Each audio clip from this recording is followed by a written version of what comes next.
Hello guys, welcome to our YouTube channel ultimate Lakshya innovative learning. So friends, कल हमने AP complete किया था। AP GP का फर्स्ट पार्ट जो कि एपी था आपका अर्थमेटिक प्रोग्रेशन, वो हमने कंप्लीट किया था। और आज जो है उसका सेकंड पार्ट हम करेंगे ज्योमेट्रिक प्रोग्रेशन। तो दोस्तों, मैं आशा करता हूँ कि कल का टॉपिक आपको अच्छे से समझ में आ गया होगा। आप उसको याद कर लिए होंगे, लर्न कर गए होंगे और आप क्वेश्चंस भी प्रैक्टिस कर लिए होंगे। तो दोस्तों, अब जो है आपका एग्ज़ाम में एपी से जो है एक भी क्वेश्चन छूटना नहीं चाहिए, क्योंकि मैंने आपको कंसेप्ट बताया, क्वेश्चन को कैसे अप्रोच करेंगे वो मैंने डिफरेंट क्वेश्चन से आपको समझाया। तो आप जो है वीडियो को बार बार देखें। तो दोस्तों, जिन्होंने एपी का सीरीज़ नहीं देखा है, एपी का वीडियो नहीं देखा है अर्थमेटिक प्रोग्रेशन का, वो डिस्क्रिप्शन बॉक्स में लिंक दिया हुआ है, वहाँ जा कर के आप इसको देख ले। और उसके बाद जो है इसका नेक्स्ट टॉपिक जो जीपी है उसको कवर अप करेंगे आज, तो उसको भी आप करेंगे। साथ ही साथ जो है आप क्वेश्चन प्रैक्टिस करते रहेंगे। और इसके साथ जो है आपका अर्थमेटिक नहीं, आपका हिस्ट्री और जो है आपका करंट अफेयर्स वो भी चल रहा है, उसको भी आप फॉलो अप करें, ठीक है। क्योंकि एनटीपीसी में सिर्फ मैथ नहीं, सभी का एक अपना वेटेज है, तो सब कुछ को आप लेके चलें। रीजनिंग हुआ, मैथ हुआ, तो रीजनिंग की क्लास अभी आपकी आ जाएगी, तो वो आपके लिए जो है एक एडवांटेज होगी कि आपकी सभी क्लासेस जो है यहाँ आपको एक ही प्लेटफॉर्म पे मिल रही है। तो यूट्यूब चैनल पे बने रहें। और आप जो है आप एग्ज़ाम के लिए जो तैयारी करना चाह रहे हैं, जो आपको मटेरियल्स चाहिए होता है, कंटेंट चाहिए होता है, वो यहाँ आपको मिलेगा, ठीक है। तो चलिए समय ना बर्बाद करते हुए हम अपना आज का टॉपिक की तरफ चलते हैं, जो है ज्योमेट्रिक प्रोग्रेशन। देखिए, प्रोग्रेशन वो क्या पढ़ा था हमने, अर्थमेटिक प्रोग्रेशन। और आज क्या पढ़ रहे हैं, ज्योमेट्रिक प्रोग्रेशन।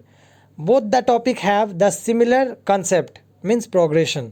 दोनों क्या है, एक आपको श्रृंखला है, यानी नंबर का एक सीरीज़ है, एक सीरीज़ चल रहा होगा, तो कुछ ना कुछ तो उसमें समानता होंगी ना, कुछ ना कुछ तो उसमें मतलब एक दूसरे से कुछ ना कुछ लिंकअप होगा। जैसे हमने उसमें क्या किया था, कॉमन डिफरेंस निकाला था कि डिफरेंस जो है वो अगला से पहला का, यानी सेकंड से फर्स्ट, थर्ड से सेकंड, इस टाइप से जो है वह इक्वल था। तो यहाँ भी आपका कुछ ना कुछ होगा। तो दोस्तों, ज्योमेट्रिक प्रोग्रेशन में भी जो है फर्स्ट टर्म होता है, इसको हम ए बोलते हैं, वहाँ भी हम ए बोलते थे। यहाँ दोस्तों थोड़ा सा डिफरेंस है कि वहाँ पे हमारे पास क्या था, कॉमन डिफरेंस था डी। अब यहाँ पे ना डिफरेंस नहीं होगा, यहाँ क्या होगा, आपका कॉमन रेशियो होगा। क्या होगा, कॉमन रेशियो। बाकी सब वही है। कॉमन डिफरेंस में क्या करते थे, नेक्स्ट से फर्स्ट को सब्ट्रैक्ट करते थे। यहाँ क्या करेंगे, नेक्स्ट से फर्स्ट को डिवाइड करेंगे, रेशियो निकालेंगे दोस्तों। वहाँ क्या था, सेकेंड माइनस फर्स्ट, इस तरह से चलता था कि अगला टर्म में से पहला टर्म को माइनस कर देंगे। अब यहाँ क्या है, रेशियो, जिसको बोलते हैं हम लोग क्या, कॉमन रेशियो। क्या बोलते हैं, कॉमन रेशियो। कॉमन डिफरेंस था, ये कॉमन रेशियो है, इसको डिनोट करते हैं आर से। तो आर होता है second term by first term, यानी रेशियो, इसलिए इसको बोला जाता है रेशियो, कॉमन रेशियो। यहाँ आपको अगला टर्म से पहला टर्म, चाहे वो सेकेंड ले, फर्स्ट ले, थर्ड लीजिए, सेकेंड लीजिए। यहाँ सेकेंड फर्स्ट के अलावा भी आप चाहे तो यहाँ पे आप ले सकते हैं थर्ड बाय सेकेंड, यानी आप जो भी करें अगले वाले से पहले वाले को, पहले वाले से जो अगले वाले से और पहले वाले दोनों का जो है आप रेशियो निकालिए। यानी जो सेकंड है उसको फर्स्ट से डिवाइड कीजिए, रेशियो कीजिए, इस तरह से चलता रहता है। तो वहाँ पे कॉमन डिफरेंस जो है सेम होता था, यहाँ पे कॉमन रेशियो सेम होना चाहिए। तो आपको समझ में आ गया होगा कि वहाँ पे क्या था, ए। अच्छा, अब देखिए यहाँ हमने कॉमन रेशियो निकाला है, वहाँ पे पहला टर्म ए था, तो दूसरा टर्म क्या था, ए प्लस डी, ए प्लस 2d, ऐसे चल रहा था। अब यहाँ देखिए, यहाँ प्लस कर रहे थे क्योंकि वहाँ डिफरेंस निकाल रहे थे। अब यहाँ क्या कर रहे हैं, यहाँ रेशियो निकाल रहे हैं, तो उसका अपोजिट क्या होता है, डिवाइड का अपोजिट क्या होता है, मल्टीप्लिकेशन। तो यहाँ क्या होगा, मल्टीप्लाई करेंगे, यानी फर्स्ट टर्म ए तो सेकेंड टर्म क्या हो जाएगा, ए आर, सेकेंड टर्म क्या होगा, ए आर, ठीक है। थर्ड टर्म क्या हो जाएगा, ए आर स्क्वायर। वहाँ पे 2d करते थे, लेकिन यहाँ आर के साथ एक और आर मल्टीप्लाई हो जाएगा, उसका ठीक उल्टा करेंगे। समझ में आ रहा है। तो बस बाकी जो है आपका सारा कंसेप्ट सेम है। अब देखिए, वहाँ भी जो है कॉमन रेशियो निकाल लिया हमने, ठीक है। अब जो है वहाँ nth टर्म निकालते थे, यहाँ भी nth टर्म निकालेंगे। तो यहाँ nth टर्म के लिए Tn इक्वल्स टू फॉर्मूला क्या है, ए आर एन माइनस 1। यहाँ देखिए जीपी में हर जगह मल्टीप्लीकेशन होगा, जहाँ जहाँ वहाँ पे एडिशन होता था, क्योंकि कॉमन डिफरेंस में सब्सट्रैक्शन होता था। तो यहाँ पे क्या है, ARn-1, ये आपको याद करना होगा। इसके फॉर्मूला का कोई वो नहीं है, अल्टरनेट नहीं है, आपको ये फॉर्मूला याद होना ही चाहिए, तभी आप क्वेश्चन में कुछ भी कर सकोगे, आप अप्रोच कर पाओगे, अदरवाइज क्वेश्चन आपसे नहीं बनने वाला है। तो दोस्तों मैं यहाँ क्वेश्चन भी आपको करा के बताऊँगा कि कैसे किया जाएगा। फिलहाल आप फॉर्मूला को देखिए, एन समझ में आ गया। अभी देखिए सम ऑफ जीपी, जैसे वहाँ पे एन टर्म निकाले थे, फिर क्या निकाला था हमने, सम निकाला था, एस एन निकाला था, तो यहाँ भी हमको एस एन निकालना होगा, फॉर्मूला डिफरेंट होगा। देखिए फॉर्मूला यहाँ क्या है, A bracket r⁻n-1 divide by r-1। देखिए दोस्तों यहाँ पे क्या बोला गया है, एक चीज़ है, when r is greater than 1। क्यों बोला गया, अगर ये r 1 से छोटा होगा तो ये तो पूरा टर्म निगेटिव आ जाएगा, ये तो पूरा टर्म निगेटिव आ जाएगा, जो नहीं आना चाहिए। तो नेगेटिव ना हो इसके लिए यहाँ क्या है, r बड़ा होगा। लेकिन अगर r छोटा होगा 1 से, तो हम क्या करेंगे, यहाँ पे चेंज कर देंगे, 1 - r कर देंगे। समझ में आया, 1 - r कर देंगे। ये चीज़ यहाँ पे बहुत समझने वाली चीज़ है कि वहाँ पे जो है अगर r ग्रेटर देन 1 है तो r-1, और r अगर स्मॉलर देन 1 है, 1 से छोटा है, तो क्या करेंगे, 1 - r, ताकि ये आपका क्या दे, पॉजिटिव वैल्यू दे। ओके चलिए, तो ये आपको समझ में आ गया। अब देखिए यहाँ एक चीज़ और है, sum of an infinite geometric progression. अगर कोई ज्योमेट्रिक प्रोग्रेशन इस टाइप का हो और वो इन्फिनिटी तक जा रहा हो, यानी अनंत तक जा रहा हो, हमें पता नहीं वो कहाँ तक जा रहा है, उस कंडीशन में उसका सम कैसे निकालते हैं, a/1 - r, where r is less than 1। r अगर लेस देन 1 है तो क्या हो जाएगा, a/1 - r, और ग्रेटर देन हो तो r-1, जैसा कि ऊपर हमने देखा। तो चलिए ये आपका इस टाइप से बन गया। ओके अब देखिए इसके कुछ जो है ना एप्लीकेशंस है, जो आपका एसएससी पॉइंट ऑफ व्यू से काफ़ी इंपॉर्टेंट है। The figure made by joining the mid point of a square and the area of this made square is half of the actual square.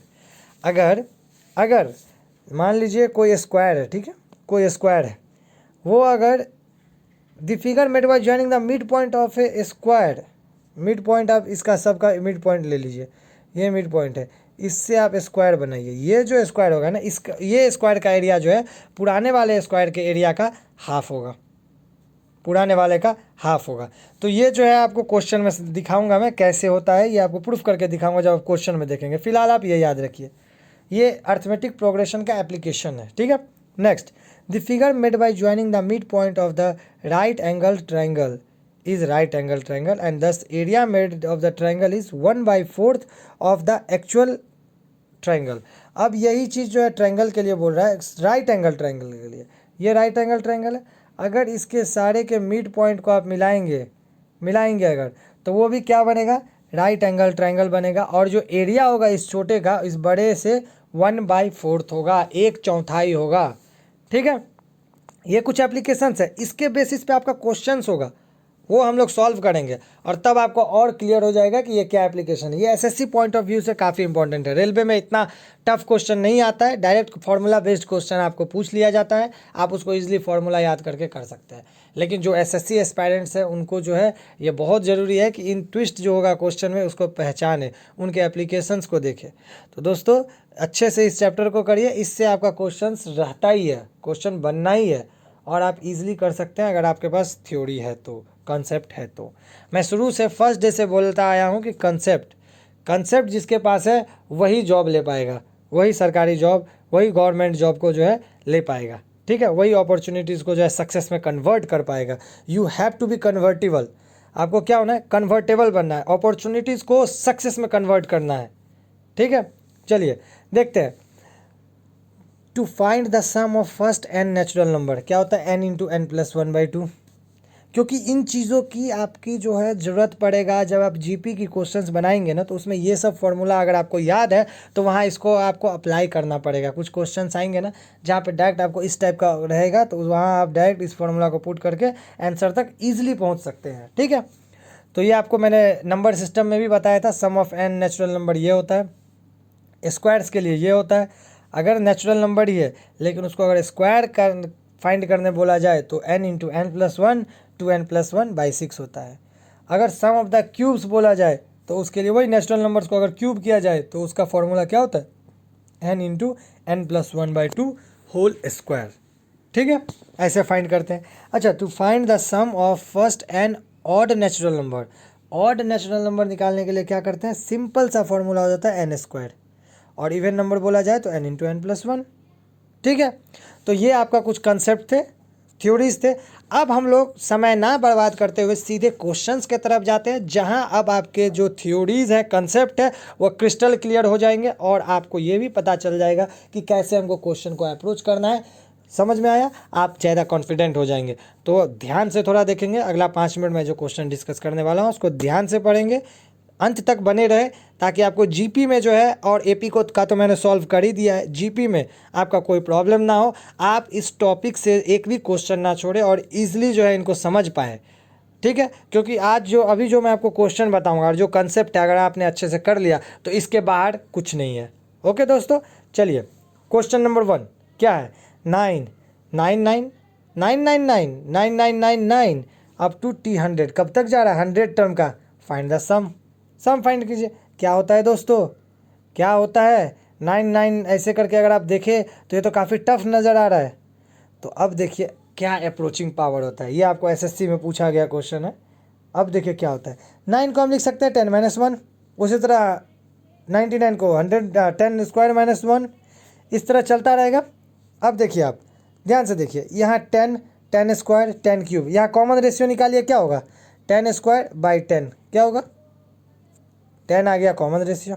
चलिए 10 क्यूब माइनस 10 स्क्वायर कीजिए, क्या आएगा, square से ये गया आपका 10, यानी ईच केस आपका 10 कॉमन रेशियो आ रहा है। मीन्स क्या हुआ कि ये जीपी को फॉर्म कर रहा है। ये जो 10 10 स्क्वायर 10 क्यूब इस तरह से जा रहा है, ये जो है 10 10 स्क्वायर 10 क्यूब 10 4, ये क्या है, एपी को आपको फॉलो कर रहा है। बचा क्या, बचा क्या, हमने हर एक टर्म में से 1 1 माइनस किया है, राइट, 100 टर्म तक। तो -1 जो है कितना तक गया है, 100 तक गया है, यानी 100 इंटू -1 क्या हो जाएगा, -100। समझ में आया। अब देखिए यहाँ पे इसका सम बोला गया, तो हमारे पास क्या फॉर्मूला है, ARn-1/r-1। फॉर्मूला में A 10 है, R जो निकला है वो 10 है, N के जगह 100 है, सॉल्व कर दिया। ऑप्शन के अकॉर्डिंग जो है ये आया, ये ऑप्शन में दिया हुआ है, हमने इसको जो है सॉल्व कर लिया। ऑप्शन नंबर A हो जाएगा इसका आंसर। देखिए क्वेश्चन में कुछ नहीं है, कंसेप्ट के बेसिस पे आपको अपना अप्रोचिंग पावर लगाना है, इस तरह से इसको सॉल्व करना है। ठीक है, मैथ बिना दिमाग का नहीं होता है दोस्तों, आपको दिमाग लगाना होगा इसमें, आपको ज़्यादा से ज़्यादा सोच के क्वेश्चंस को अप्रोच करना होगा, क्योंकि क्वेश्चन का जो है हिंट उसी में है। देखिए यहाँ 9 उसका 99 किया गया, यानी 1 का डिफरेंस अगर 1 1 ऐड कर दे तो वो 0 वाला टर्म को आ जाएगा। समझ में आया। तो चलिए इस तरह से आपको क्वेश्चन को सॉल्व करना है। चलते हैं दूसरा क्वेश्चन। ये देखिए सेम उसी टाइप का क्वेश्चन है, थोड़ा डिफरेंट है। अब देखिए वहाँ 109 का था तो 10 - 1 100 - 1 हो गया। अब यहाँ 5 है, यहाँ 5 है, क्या करना है, यहाँ पे दोस्तों आपको 5 कॉमन ले लेंगे तो 111 111 इस तरह से चलता चला जाएगा। ठीक है, तो अब ये जब किया तो अब देखिए 1 और 11 आ गया, और अगर इसको 9 से सबको इंटू कर दे तो 9 कॉमन आ जाएगा, डिवाइड भी कर दिए, 9 से सबको अगर इंटू कर दिए तो 9 से डिवाइड यहाँ कर दिए तो बराबर हो गया ना। तो बस हमने वही किया, अब 9 से इंटू किया और 9 से डिवाइड किया, तो ये सब क्या बन गया, ये सब आपका क्या बन गया, ये क्वेश्चन नहीं बन गया, आ गया नहीं ये क्वेश्चन। तो अब देखिए जब ये क्वेश्चन आ गया तो हमने क्या किया, इससे जो पिछले में आया था उसको डायरेक्ट हमने लिखा और उसको 5/9 रहने दिया। ऑप्शन से आपका मैच कर गया ये तुरंत। यानी देखिए कैसे क्वेश्चंस से हम जो है आंसर की तरफ पहुंचते हैं दोस्तों। अप्रोचिंग देखिए आप, how to approach such type of question, you have to remind, okay, you have to do more and more practice so that you can gain the concept, and if you gain the concept you will be succeed. okay, let's go। चलिए दूसरा question देखते हैं। 3 the 7th term of GP. अब देखिए AP में भी इस type का क्वेश्चन है, जीपी में है, रेलवे पॉइंट ऑफ व्यू और एसएससी दोनों के लिए ये इंपॉर्टेंट है, इस टाइप का क्वेश्चन इंपॉर्टेंट है। चलिए बोला गया 7th टर्म है 8, 4th टर्म जो है 7th टर्म जीपी जो है वो 4th टर्म का 8 टाइम्स है, 7th टर्म जो है वह 4th टर्म का क्या है 8th टाइम्स है। ठीक है, what will be the first term if 5th term is 48, 5th term 48 दिया हुआ है। तो देखिए जो पहले दिया हुआ है उसको देखते हैं। चलिए यहाँ 7 टर्म क्या 8 इंटू T4 अभी बताया। वहाँ क्या करते थे 7 टर्म था तो a plus 6d 7 minus 1 into d a plus 6d। Same things यहाँ पे AR6 is equals to 8 into AR3 1 कम कर देंगे आ गया, इससे आपका R3 आ गया। R3 आ गया तो R आ गया। R बोले तो क्या दोस्तों, R बोले तो क्या कॉमन रेशियो। अब कॉमन रेशियो आ गया, फिफ्थ टर्म दिया हुआ है 48 तो फिफ्थ टर्म क्या होगा AR4 is equal to 48। R दिया हुआ है R to the power 2 R to the power 4 यानी 16 to the power 4 2 to the power 4 यानी 16 तो A इंटू 16 A का वैल्यू क्या निकल के आ गया 3। अब बताइए ये अगर आपको आता हो, अगर आपका कंसेप्ट क्लियर है तो 2 से 3 लाइन में विद इन 20 सेकेंड सॉल्व कर देंगे आप। इससे आपको दूसरे क्वेश्चंस के लिए जो टफ क्वेश्चन होंगे उसमें आपको कितनी देर की लीड मिलेगी बताइए। तो इस तरह से जो है क्वेश्चन को अप्रोच करना है, ऐसे ही आपको सॉल्व करना है। चलिए अगला क्वेश्चन देखते हैं। Find the value of 25 to the power 1/3 1/9 1/27 up to infinity. ध्यान दीजिए यहाँ क्या है अप टू इन्फिनिटी, और मैंने आपको फॉर्मूला क्या बताया कि अगर जीपी है और वो इन्फिनाइट टर्म तक जा रहा है तो क्या होगा a/1 minus r if r is less than 1। और यहाँ देखते हैं r क्या है 1/9 बाई 1/3 3 ऊपर चला गया यानी 1/3। इसको करेंगे तो 1/3 यानी आपका 1 से कम है 1 से कम है तो कॉमन रेशियो 1/3। फर्स्ट टर्म क्या है 1/3, सम निकाल दिया क्या आया सम 1/2 तो 25 टू द पावर 1/2 यानी 5 to the power 2 into 1/2 2 cancel answer हो जाएगा 5। बताइए वैसे ये क्वेश्चन कितना टफ है, लेकिन आपने थोड़ा सा कंसेप्ट जाना, थोड़ा सा क्वेश्चन बनाने का टेक्निक समझा, यहाँ आपने यूज़ किया और आप डायरेक्ट जो है आंसर पे पहुँच गए। ठीक है चलिए देखिए नेक्स्ट क्वेश्चन जो मैंने स्क्वायर साइड बताया था। The side of a square is 16 centimetre. Infinite number of squares were made by joining the mid points. Infinite number बनेगा मिड पॉइंट्स को यूनाइट करके of each side of the square. Then calculate the total area of all the infinite number of square. अगर एक square का mid point को जोड़ के हम इन्फिनाइट नंबर ऑफ स्क्वायर बना सकते हैं तो वो इन्फिनाइट नंबर अनंत मतलब बहुत सारे जो स्क्वायर बने उसका सम क्या होगा। अब इन्फिनाइट बोले तो क्या a/1 माइनस आर या r-1 अकॉर्डिंग टू r का वैल्यू क्या आ रहा है राइट। चलिए अब अगर बताइए अगर ये 16 है तो ये 8 होगा कि नहीं, मिड पॉइंट है 8 होगा कि नहीं बताइए होगा। चलिए एरिया ऑफ लार्जेस्ट है 256 और मैंने क्या बोला कि जो ये मिड पॉइंट को जोड़ के जो छोटा स्क्वायर बनता है वो हमेशा क्या होगा एरिया का हाफ होगा, देखा था एप्लीकेशन। चलिए हाफ कर दिया 128 आ गया। अब इसी टाइप से तो जाता जाएगा 256 128 प्लस फिर हाफ ऐसे करके। अब हाफ जा रहा है मतलब क्या हुआ हाफ ही तो कॉमन रेशियो हो गया। तो अब देखिए ए है 256 1 माइनस 1/2 सॉल्व किया 512 आ गया, यानी वो जो इन्फिनाइट नंबर ऑफ स्क्वायर बनेगा उसका एरिया का सम क्या होगा 512। बताइए कुछ भी टफ है इसमें बताइए, अदरवाइज अगर आपको ये कंसेप्ट नहीं पता है तो ये क्वेश्चन आपसे बनेगा ही नहीं, आपको समझ में ही नहीं आएगा।